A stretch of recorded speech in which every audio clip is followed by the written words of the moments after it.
പിറ്റേന്ന് ഗ്ലെൻ സാന്റിയാഗോയും കൂട്ടി ന്യൂകാസ്റ്റിൽ മാനേജറിന് മുമ്പിലെത്തി. മാനേജർക്ക് ഗ്ലെൻ ഫോയ് വിളിച്ച കാര്യം തന്നെ ഓർമ്മയുണ്ടായിരുന്നില്ല.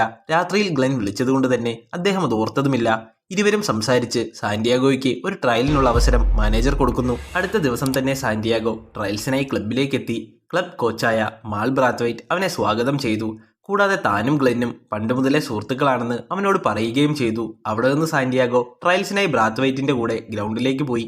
അന്ന് നല്ല മഴയുള്ളൊരു ദിവസമായിരുന്നു. മഴയത്ത് നിന്ന് പ്ലേയേഴ്സ് കളിച്ചുകൊണ്ടിരിക്കുന്നു.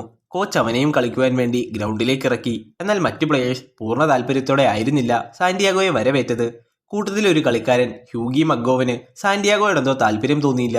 കളിയിലുടനീളം മനഃപൂർവ്വം സാന്റിയാഗോയെ അയാൾ ഫൗൾ ചെയ്തുകൊണ്ടേയിരുന്നു. ഒരിക്കൽ പോലും മികച്ച രീതിയിൽ പെർഫോം ചെയ്യാൻ സാന്റിയാഗോയ്ക്ക് കഴിഞ്ഞില്ല. അവൻ പലപ്പോഴായി ഗ്രൗണ്ടിൽ വീണുകൊണ്ടിരുന്നു. കളി കഴിഞ്ഞ് സാന്റിയാഗോ വെളിയിലേക്ക് വരുമ്പോൾ ക്ലബ് കോച്ചായ ബ്രാത്വൈറ്റും ഗ്ലെൻ ഫോയും എന്തോ കാര്യമായി സംസാരിക്കുന്നത് കണ്ടു. വിഷമത്തിൽ ഗ്ലെന്നിന്റെ അടുത്തെത്തിയ സാന്റിയാഗോ തനിക്ക് നന്നായി കളിക്കാനുള്ള കോൺഫിഡൻസ് നഷ്ടപ്പെട്ടുവെന്നും നാളെ താൻ ഉറപ്പായും മികച്ച രീതിയിൽ കളിക്കുമെന്നും പറയുന്നു. എന്നാൽ തനിക്കിനി ഒരു അവസരം ഉണ്ടാകില്ല എന്നാണ് ക്ലബ് കോച്ച് പറഞ്ഞതെന്ന് ഗ്ലെൻ പറയുന്നു. നിരാശയോടെ സാന്റിയാഗോ ഗ്ലെന്നിന്റെ വീട്ടിലേക്ക് മടങ്ങി. വീട്ടിലെത്തിയ സാന്റിയാഗോ തന്റെ അച്ഛൻ പറഞ്ഞതാണ് ശരിയെന്നും ആളുകൾക്ക് ജീവിതത്തിൽ ഒരു ലക്ഷ്യം വേണം, ജോലിയെടുക്കുക, കുടുംബത്തെ പോറ്റുക, മരിച്ചു പോവുക, അതിൽ കൂടുതൽ എന്തെങ്കിലും സ്വപ്നം കാണുന്നവർ വിഡ്ഢികളാണത്രേ.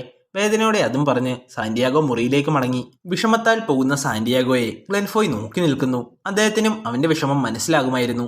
അന്ന് വൈകുന്നേരം നടക്കുന്ന ഒരു പാർട്ടിയിലേക്ക് ഗ്ലെൻ ഫോയ് കയറി ചെന്ന് ന്യൂകാസ്റ്റിൽ മാനേജറിനോട് സാന്റിയാഗോയ്ക്ക് വേണ്ടി ഒരിക്കൽ കൂടി അപേക്ഷിച്ചു. അത്രയും കാര്യമായി ഗ്ലെൻ പറഞ്ഞതുകൊണ്ടാവണം സാന്റിയാഗോയ്ക്ക് 1 മാസത്തെ ട്രെയിനിങ് നൽകാമെന്ന് മാനേജർ സമ്മതിച്ചു. ഗ്ലെൻ മടങ്ങിയെത്തുമ്പോൾ സാന്റിയാഗോ ഗ്ലെന്നിന്റെ പഴയ ആൽബങ്ങളെല്ലാം കണ്ടുകൊണ്ടിരിക്കുകയായിരുന്നു. ഗ്ലെൻ ന്യൂകാസ്റ്റിലിന്റെ ഒരു മികച്ച പ്ലെയർ ആയിരുന്നു എന്ന കാര്യം സാന്റിയാഗോയ്ക്ക് അന്ന് മനസ്സിലായി. എന്തുകൊണ്ടാണ് നിങ്ങളൊരു പ്രൊഫഷണൽ പ്ലെയർ ആണെന്ന കാര്യം തന്നോട് മറച്ചു വെച്ചതെന്ന് സാന്റിയാഗോ ചോദിച്ചു. എന്നാൽ താൻ അധിക നാളൊന്നും കളിച്ചിരുന്നില്ല എന്നും താൻ ആഗ്രഹിച്ച അത്രയും കളിക്കാൻ സാധിച്ചില്ല എന്നും മുട്ടിന് പരിക്കു പറ്റിയതിനാൽ ഫുട്ബോൾ ഉപേക്ഷിക്കേണ്ടി വന്നു എന്നും ഗ്ലെൻ പറഞ്ഞു. വിഷമിച്ചു നിന്ന സാന്റിയാഗോയോട് ഗ്ലെൻ ആ സന്തോഷ വാർത്ത പങ്കുവച്ചു. അവൻ 1 മാസത്തെ ഫുട്ബോൾ ട്രയൽ അനുവദിച്ചു എന്ന വാർത്ത തന്നെ. പിറ്റേന്ന് മുതൽ സാന്റിയാഗോ ക്ലബിൽ പരിശീലനം ആരംഭിച്ചു. റിസർവ് ടീമിനൊപ്പമായിരുന്നു സാന്റിയാഗോയുടെ പരിശീലനം മുഴുവൻ. പരിശീലനത്തിൽ പലപ്പോഴും മേജർ ടീമിന്റെ കളി സാന്റിയാഗോ വളരെ ഇഷ്ടത്തോടെ നോക്കി നിൽക്കുമായിരുന്നു.